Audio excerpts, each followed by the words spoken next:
आणि छत्तीसगडमध्ये एक मोठी अपडेट आहे। 24 नक्षलवाद्यांचा खात्मा करण्यात आलाय। मोठ्या प्रमाणात अत्याधुनिक शस्त्रसाठाही जप्त करण्यात आलाय। दंतेवाडा सीमेवरील जंगलामध्ये अजूनही चकमक सुरू आहे आणि आतापर्यंतच्या ऑपरेशनमध्ये एकूण 24 नक्षलवाद्यांचा खात्मा करण्यात आलाय। सोमेश कोलगे या ऑपरेशनबद्दल अधिक माहिती देतील। सोमेश, किती वाजतापासून ऑपरेशन सुरू आहे आणि सध्याची काय स्थिती?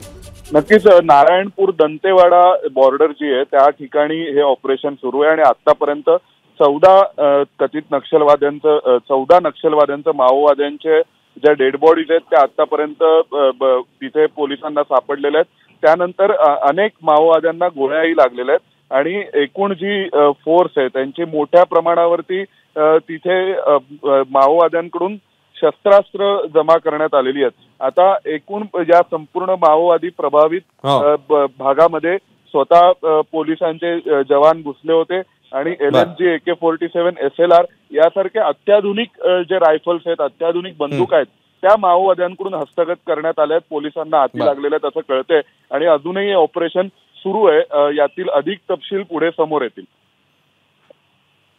धन्यवाद सोमेश या सगळ्या माहितीबद्दल। ABP माझा, उघडा डोळे बघा नीट।